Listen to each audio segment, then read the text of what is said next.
Lo decíamos recién, está con nosotros Eduardo Dalmaso, especialista en estrategia y liderazgo, profesor universitario, autor de numerosos libros.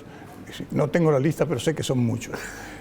Decime, Eduardo, seguramente a vos, al igual que a muchos, les puede sorprender el resultado de las últimas encuestas porque hay unanimidad en las encuestas. Y aquí ya no se está tratando de una encuesta, por ejemplo, si de votar o no, sino el nivel de aceptación que tienen los diferentes líderes políticos que tiene el país, con dos excluyentes que son Milei y Cristina Fernández de Kirchner. Cristina Fernández de Kirchner en franca picada y Javier Milei en franco ascenso. Todo esto a pesar, como decía yo recién en el anticipo, en el bloque anterior, de este fenomenal ajuste que se está aplicando en el país y lo está sufriendo casi toda la población. ¿Te sorprenden estos números? Y si no te sorprenden, ¿cómo los interpretas? Hay un poco de sorpresa y hay un poco de interpretación en el sentido de cómo juega Milei. Milei es casi, te diría, el duque Valentino de la obra de Maquiavelo. O sea, sí, que tiene los votos y a partir de ahí ataca. O sea, no deja posibilidades que lo derriben porque es él el que ataca permanentemente. Ahora, ¿por qué puede atacar permanentemente? Pues realmente lo hemos hablado con vos, este país venía de desastres sucesivos que se expresan en la creciente pobreza que hemos ido acumulando. Y él logra, a través de algo que también lo había logrado Duhalde Kirchner, que era lograr el superávit fiscal, una baja absoluta de inflación, cuando parte de los votos el miedo que le dio a la población, los desaciertos y la forma de llevar la política del anterior candidato y lo que venía atrás. Es decir, ante la nada, o mejor dicho, ante el precipicio, hay un 56, hablemos del 60% de la población que dijo hay que buscar otro camino. Sin saber mucho quién era Milei, salvo una parte que estaba... No sabía prácticamente nada, salvo que era muy bueno en las redes sociales y en un canalcito de televisión. Exactamente, pero en realidad él es el resultado, vamos para después venir acá a este momento que vos planteás, él es el resultado de la frustración. Hay una gran parte de la población que demoró mucho en darse cuenta, o demoramos mucho en darnos cuenta, que estábamos en manos de improvisados y con otros aditamentos, y que nos llevaban a un camino sin salida. Por suerte, la gran parte de la población se dio cuenta de eso. Y eso implicó voto a gente que no nos gusta el modelo Milei en el sentido de cómo lleva él la política. Pero la política que él lleva es la que le permite estar todavía con los índices de aceptación que vos planteabas. Es decir, ante la nada, Milei aparece alguien como que ordena, y tiene poder y tiene carácter. Y siempre los argentinos, y esto es un tema, una crítica cultural, vivimos el corto plazo. Nunca proyectamos qué puede pasar. Lo vivimos con Martínez de Oz, que las jóvenes generaciones no saben quién fue, pero fue un ministro que cuando decía ya estaba viendo el amanecer, vos lo habrás escuchado ahí, el amanecer ese fueron caóticos. Tuvimos la etapa de Cavallo, que era un genio, que fue el jefe del ministro actual, pero que también se equivoca por razones políticas. Es decir, vos podés saber mucho y podés tener éxito. El tema es cómo lográs que ese éxito se proyecte en el tiempo. Y ahí vienen los factores políticos. Cómo jugás la política, no de corto plazo, donde el cambio implica una aceptación ante el vacío de poder, la representación pobre de Fernández, la alevosía de Massa en el sentido de cómo jugaba con los gastos públicos y demás. Milei aparece con un tipo de energía y una cosa muy clara, quiere bajar la inflación y quiere que se maneje, que el mercado vuelva a sobreponerse. Bien, ahí la reacción de la población, como la tuvo en su momento hasta Martínez de Oz, más allá de la oposición al proceso militar, como la tuvo Mingo Cavallo, un tipo excepcional como economista, pero después viene el que pasa. Y entonces la pregunta es, señor periodista, ¿qué país queremos? ¿Angola o Noruega? Ese es el gran intríngulis. Es el intríngulis. Entonces, ¿qué pasa con eso?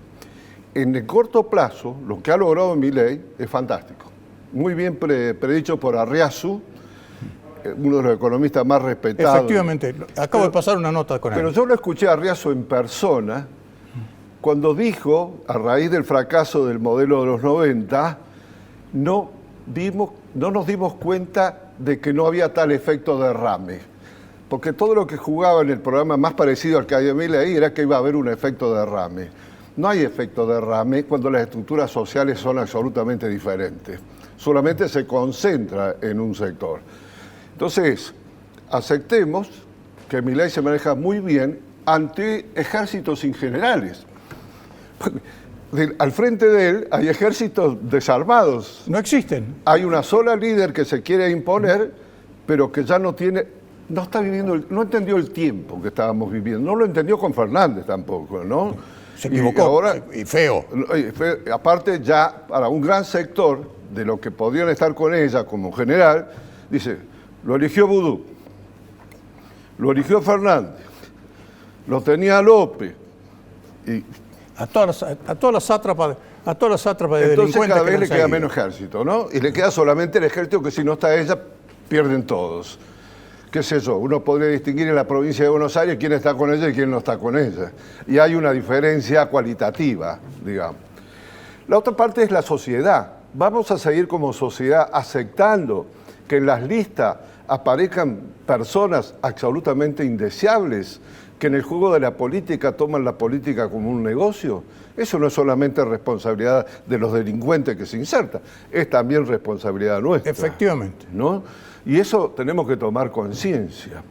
El escándalo que ha habido ahora es un escándalo propio de una sociedad en decadencia, cuya justicia se parece mucho a lo que estamos viendo ahí, ¿no? Entonces, si no tenemos una justicia proba y tenemos inserto en los cuadros políticos gente indeseable, es muy difícil pensar en el futuro. Entonces, pensar en Angola o Noruega significa también reformular la justicia y significa también ser muy exigente con los cuadros políticos.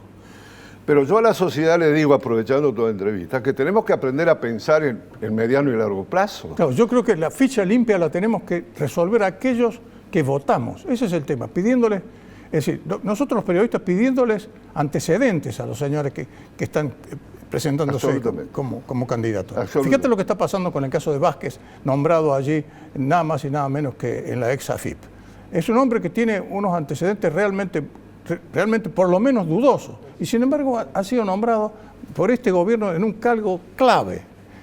Hay periodistas que están levantando su voz y se está exigiendo una aclaración concreta de por qué se menciona o se elige a semejante funcionario. Porque responde a una cultura donde se acepta determinadas reglas de juego que no son las reglas de juego de un país civilizado. Se sabe que es especialista en controlar todo el movimiento financiero e impositivo de algunos que pueden llegar a molestar. Ese es el tema. Tal cual. Pero entonces eso implica, vamos a hablar, el gobierno tiene éxito, ¿tá? Lo respaldan las encuestas.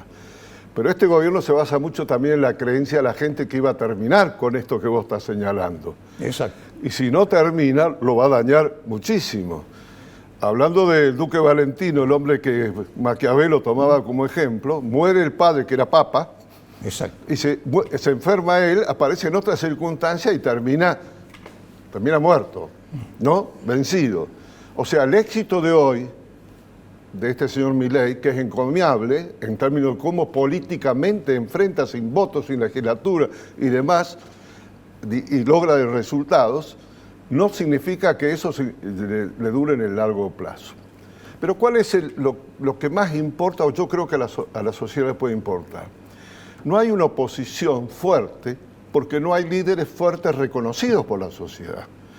La que mayor preponderancia tiene está hackeada por todos lados y creo que se ha equivocado de época.